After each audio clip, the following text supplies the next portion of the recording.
Sur les bords de la rivière Aquaya, la nature était luxuriante.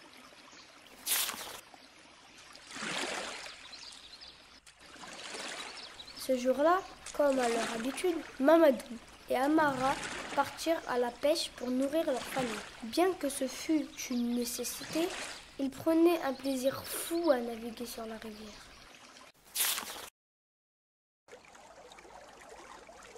Arrivé sur leur lieu de pêche, Amara envoya son filet tandis que son frère, la lance à la main, guettait le passage d'un poisson.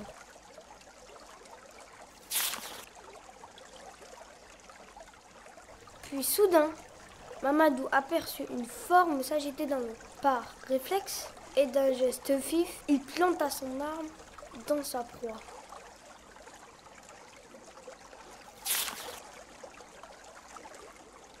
Tout fier, Mamadou sortit sa lance hors de l'eau en brandissant sa prise. Dans le même temps, sa sœur retira son filet.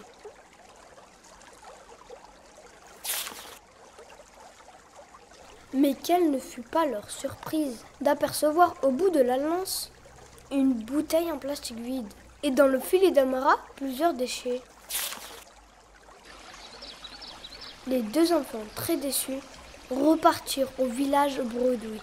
Cette pêche ne présageait rien de bon.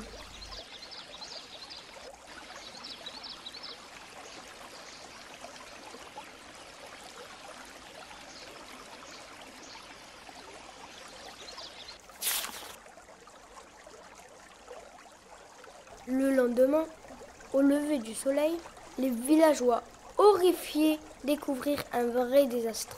Les berges étaient envahies de déchets et de poissons morts.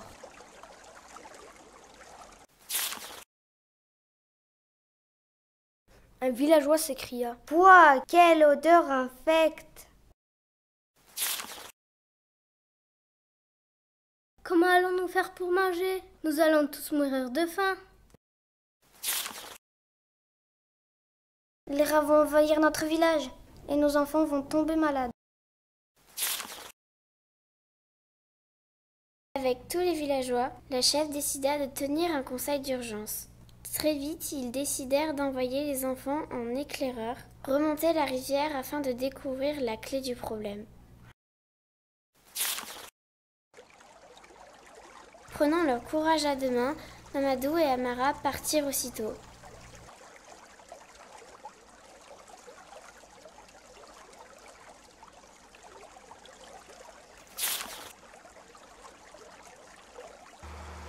Après plusieurs heures de navigation, ils commencèrent à sentir une odeur pestilentielle. Puis ils entendirent le bruit d'un moteur.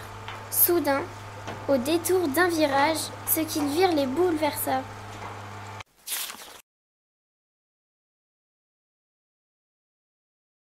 De retour chez eux, les deux enfants expliquèrent ce qu'ils avaient découvert. « Chef, c'est une catastrophe !»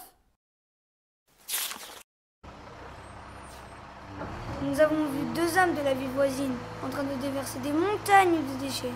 Et le pire, c'est que pour avoir de la place, ils ont détruit la plus belle partie de notre forêt.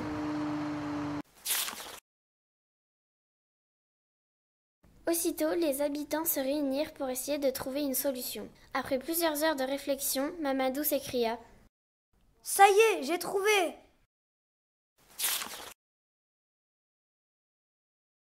Le lendemain, tout le village était en effervescence.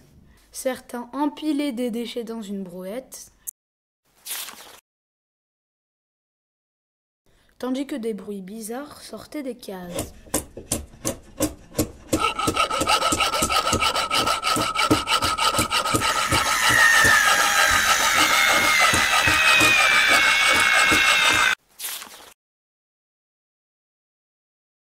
Quelques jours plus tard, en amont de la rivière, les pollueurs continuaient toujours de déverser leurs détritus dans la décharge sauvage. Lorsque tout à coup, ils entendirent des bruits étranges, puis une ombre immense s'abattit sur eux.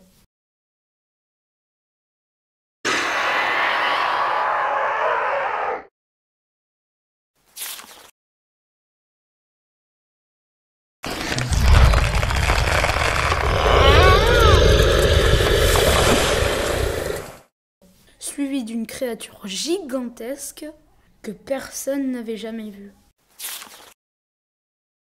À cette apparition, les pollueurs terrifiés s'enfuirent en hurlant. Au secours! Nous avons réveillé et énervé l'esprit de la forêt.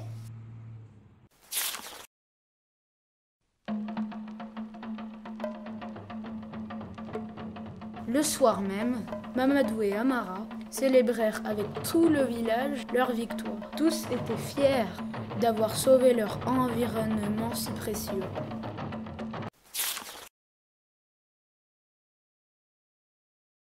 Cet exploit a fait le tour du pays. La chef décida alors de garder leurs créatures pour toujours sur la place du village.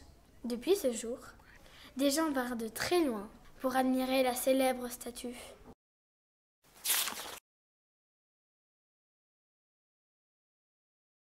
Grâce à ce succès, les habitants eurent l'idée de recycler le reste des déchets pour fabriquer et vendre des fétiches miniatures.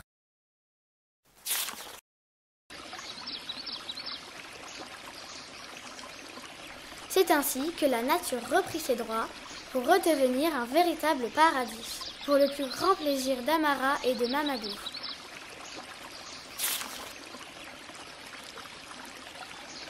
Grâce à eux, cette histoire traversa le temps pour arriver jusqu'à nous.